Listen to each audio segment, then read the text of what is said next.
उस रात भी जब 1:30 बजे शूटिंग हुई है तो मेरे लिए ऑनर था कि मुझे शेयर किया गया था और मुझे जिम्मेदारी दी गई थी कि मैं मीडिया से शेयर कर सकता हूँ ये डिटेल्स। और हमारा ग्रेस उस वक्त भी यही था अल्हम्दुलिल्लाह कि जहाज उस वक्त भी 6 थे, हम कंफर्म थे। तमाम हमारे इंडिकेटर, पायलट्स की रिपोर्ट्स, पायलट्स की जो वीडियोस होती हैं कॉकपिट के अंदर, इलेक्ट्रॉनिक सिग्नल, उसके अंदर ये जहाज उस वक्त भी 6 थे। फौरन जब 6 और 7 की दरमियानी रात को। लेकिन उस वक्त भी मुझे पाक फिजाई की लीडरशिप ने कहा था कि 6 हैं लेकिन आप 5 शेयर करें मीडिया पे। तो मैं बड़ा हैरान हुआ था कि आप 6 कह रहे हैं लेकिन शेयर 5 करें। तो उन्होंने कहा था कि नहीं, हमारा अपना क्राइटेरिया है, 3-4 चीजें हैं जिसके अंदर ये जो सिग्नल्स और प्लस एयरक्राफ्ट का रैकेज जब तक कंफर्म नहीं होता हम क्लेम नहीं करेंगे। तो 5 रैकेज हमें कंफर्म है कि इंडिया में गिर चुके हैं, 6ठा रैकेज कंफर्म नहीं है इसलिए क्लेम नहीं करेंगे। पहले तो ये बताइए कि मुझे याद है आपने ही प्रोग्राम में बताया था कि ये जो नंबर्स हैं जहाज गिराने के या भारत के गुरूर गिराने के, ये 6 नहीं है, ये 6 से ज्यादा का नंबर है। और फिर उसके बाद कल जब हम उस प्रेस ब्रीफिंग में बैठे हुए थे तो हमें 8 बताया गया नंबर, जिसमें 4 रफेल थे। मजीद एक एक्सपेंसिव तैयारे की बात की गई, मजीद 2 की बात की गई, Su-30 की बात की गई। तो सर अभी ये बताइए कि जो 8 का नंबर है यही है या मजीद इसके ऊपर काम हो रहा है, जो डैमेजेस हैं उसको भी, क्योंकि डेफिनेटली इंडिया को इतनी बड़ी इस मामले में डिफीट है कि वो तो कोशिश करेंगे कि जितना हो सके उसे अंडर द कारपेट किया जा सके। लेकिन क्या पाकिस्तान अभी भी काम कर रहा है, ढूंढने की कोशिश की जा रही है? जी बहुत शुक्रिया किरण नाज़ साहिबा, आपने इनवाइट किया है और मुझे याद है जी मैंने शेयर किया था कि ज़्यादा हैं।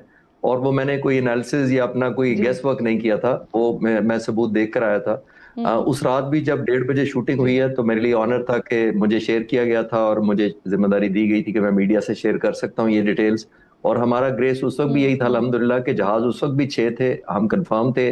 तमाम हमारे इंडिकेटर, पायलट्स की रिपोर्ट्स, पायलट्स की जो वीडियोस होती हैं कॉकपिट के अंदर, इलेक्ट्रॉनिक सिग्नल, उसके अंदर ये जहाज उस वक्त भी 6 थे। फौरन जब 6 और 7 की दरमियानी रात को। लेकिन उस वक्त भी मुझे पाक फिजाई की लीडरशिप ने कहा था कि 6 हैं लेकिन आप 5 शेयर करें मीडिया पे। तो मैं बड़ा हैरान हुआ था कि आप 6 कह रहे हैं लेकिन शेयर 5 करें।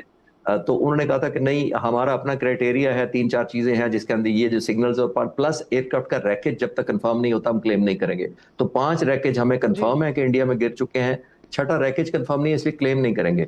तो मैंने टीवी चैनल पर उसी रात को आके पास्ट मिडनाइट ये कहा था कि 6 हैं लेकिन मैं 5 कंफर्म कर रहा हूँ और मैं दुआ गो हूँ और प्रिडिक्ट करता हूँ इंशाल्लाह ताला कि 6 आएंगे। तो 6 हो गए। उसके बाद क्योंकि मैं डॉक्यूमेंट्रीज पिछले 6 साल से अपने शौक में बनाता रहता हूँ पाक फिजाइया के अनसंग हीरोज की और दूसरे, तो मैंने दरखास्त की, एक्सेस की कि मैंने डॉक्यूमेंट्री बनानी है। तो मुझे इजाजत मिल गई तो मैं पूरा साल एयर रिपोर्टर ऑपरेशन रूम में ना सिर्फ गया बल्कि पाक फिजाइया की लीडरशिप की मेहरबानी, उन्होंने मेरे पे ट्रस्ट किया और तमाम जो डॉक्यूमेंट्री थी, जो वीडियोस थी, जो फुटेज थे, जो इंडियन जहाजों को शूटिंग हुई थी, पायलट्स की सारी कन्वर्सेशन, वो मैंने सुनी।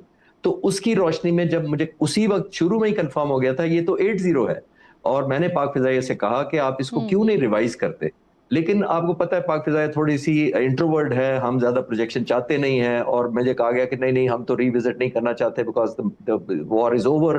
तो हमें लग जाएगा कि ऐसा हम कोई ग्लोरीफाई करना चाह रहे हैं। तो मैंने कहा ये तो ग्लोरिफिकेशन नहीं है, ये तो फैक्ट है। ग्लोरीफाई तो तब है कि आप एग्जैजरेट करें। तो मैंने फिर रिसर्च की, जब 1 साल से की, तो मैंने 1 दिन पहले यानी 6 को जो 2 दिन पहले मैंने एक डॉक्यूमेंट्री डाली एयर वाइस मार्शल तारिक गाजी की प्रेस कॉन्फ्रेंस से 1 दिन पहले। और उसका टाइटल ही यही था, द 80 रियलिटी। 80 रियलिटी का ये था कि मेरी पूरे साल की रिसर्च थी और मैं पूरा साल पाक फिजाइया से सबमिट करता रहा, गुजारिश करता रहा कि आपको रिविजिट करना चाहिए। और अपने ग्लोरिफिकेशन के लिए नहीं, रिकॉर्ड स्टेट करने के लिए कि दुनिया को, हमारे आने वाली नस्लों को 80 पता होने चाहिए ना कि 60। तो मेरे लिए हम्बल ऑनर और प्राइड है कि पाक फिजाइया ने कल अनाउंस किया जब, तो मुझे लगा कि मेरी सब्सटेंशिएशन हो गई वीडियो की भी, नंबर 1, और दूसरी मेरे जैसे तो 100 डॉक्यूमेंट्री बना लें लेकिन वो क्रेडिबिलिटी नहीं हो सकती जब तक पीएफ उसको एक्नॉलेज ना करे। तो मुझे उस सेंस में एक एलिमेंट ऑफ प्राइड भी लगा। अब आके अगली बात पर कि प्रेसिडेंट ट्रंप तो 11 तक कहते हैं। देखिए अभी 8 तो 100% कंफर्म है। कुछ डैमेज हुए थे जो हमने, जिसको हम थोड़ी सी टेक्निकल बात है, मैं सिंपल करके कोशिश करता हूं, वो ये हुआ था कि उस जमाने उस रात को हमने 8 वेपन्स फायर नहीं किए थे, हमने ज्यादा मिसाइल फायर किए थे। बाज दफा आप चांस लेते हुए करते हैं कि आपको लॉक मिल जाता है, आपके कॉकपिट की इंडिकेशन आ जाती है, आपको वेरीफाई हो जाता है कि मिसाइल जाएगा, हिट करेगा। लेकिन जब जा रहा होता है, ये 200 किलोमीटर का फासला होता है, उस दौरान जहाज वहां स्टेशनरी तो नहीं ना रहता, वो तो मूव करता है। तो जब वो मूव करता है तो बाज दफा मिसाइल की रेंज से ऑफ हो जाता है। जब ये मिसाइल PL-15 इसके अंदर जी। इंटेलिजेंस एक समझे AI का एक चिप है या सेंसर है, जब ये करीब जाता है, जब ये विजुलाइज करे मिसाइल खुद कि अब मैं पॉसिबली मिस कर जाऊंगा या अगर मैं डायरेक्ट हिट नहीं करूंगा, तो इसके अंदर एक प्रॉक्सिमिटी फ्यूज होता है कि प्रॉक्सिमिटी में जब ये जाता है तो ये सेल्फ डिस्ट्रक्ट करता है, एक्सप्लोड करता है, जिससे उस जहाज को डैमेज होता है। तो ये वो डैमेज है जो 3 जहाजों की प्रेसिडेंट ट्रंप बात कर रहे हैं, हमें कंफर्म है, लेकिन शायद पाक फिजाई का जी। मेरी रिसर्च कहती है कि डैमेज हुए थे, वो लैंड कर पाए थे, लेकिन बियॉन्ड इकोनॉमिकल रिपेयर हैं, यानी वो रिपेयर के काबिल नहीं रहे, इतने ज्यादा डैमेज हुए थे, जिसकी वजह से प्रेसिडेंट ट्रंप 11 कहते हैं और हम 8 पे ही अभी कायम है। इसकी एग्जैक्टली सर, बैकग्राउंड मैं आपने देर से ज्वाइन किया, हालांकि ये एयरफोर्स के हवाले से बहुत सारे मेरे पास सवालात थे जो मैं ये सोच कर आज आई थी कि आपसे मैंने जरूर पूछना है। अगर आप मुझे मुख्तसरन बता सकें, क्योंकि ये जो नंबर्स है ना, ये बढ़तरी, नफसियाती बढ़तरी बड़ा मैटर करती है। और एयरफोर्स को हमने उस वक्त देखा था, इंडियन एयरफोर्स को, कि वो ग्राउंडेड हो गए थे अब 2-3 दिन तक, फिर वो आए ही नहीं बाहर। उससे पहले हमने देखा किस तरह से उनके लोगों को सैक किया जा रहा था, उनके चीफ को सैक किया जा रहा था, क्योंकि वो रेडी नहीं थे इस चीज के लिए। अब जब ये क्लैरिटी के साथ नंबर आ रहे हैं और बाकायदा एविडेंट नंबर्स आ रहे हैं, तो ये आप नफसियाती बढ़तरी और कितनी ऊपर देख रहे हैं सर? देखिए, नफसियाती बढ़तरी, थोड़ा सा मैं, आपने जो नंबर बताया ना 2-3 दिन का एयरफोर्स ग्राउंड रही, वो 2-3 दिन नहीं थे, वो 10 दिन थे। 7 तारीख से लेकर 17 तारीख तक इंडियन एयरफोर्स कंप्लीट ग्राउंडेड थी। मैंने अपनी रिसर्च में जब किया कि इंडियन ने कितनी फ्लाइंग की उस दिनों में, तो इंडियन ने सिर्फ 10 तारीख को अपना एक मिराज 2000 जहाज उड़ाया था, अपने ही एयरबेस पर उसने ऊपर चक्कर लगाया और वहां से एक मिसाइल पाकिस्तान की तरफ फायर किया था 10th को। सिर्फ ये वो फाइटर जहाज है इंडिया ने 10 दिन में जो उड़ाया था। उन तमाम दिनों में पाक फिजाइया तकरीबन 2 से 250 सॉटीज रोजाना उड़ रही थी, ऑल अलोंग समंदर से लेकर स्कर्दू तक। हम ये कर रहे थे कि इंडिया कहीं इस, जिसको कहते हैं ना, इस ये खामोशी किसी तूफान का पेश खैमा ना हो, तो हम तवक्को कर रहे थे वो कम बैक करेंगे, लेकिन वो 10 दिन तक नहीं आए।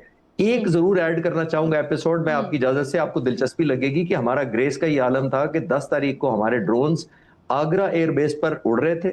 उन्होंने A-50, उनका एक एयरबोर्न अर्ली वार्निंग जहाज जो बहुत महंगा होता है, वाइड बॉडी बोइंग जैसा होता है, उसके ऊपर एक रेडार लगा होता है, जो बॉडी है वो इजराइल की थी, सॉरी जो वो रशिया की थी, और जो एयरबोर्न रेडार लगा हुआ था वो इजराइल का था। यानी वेरी एक्सपेंसिव उनका एसेट था, स्ट्रेटेजिक एसेट था, जो उनको अर्ली वार्निंग देता था 400-500 किलोमीटर की।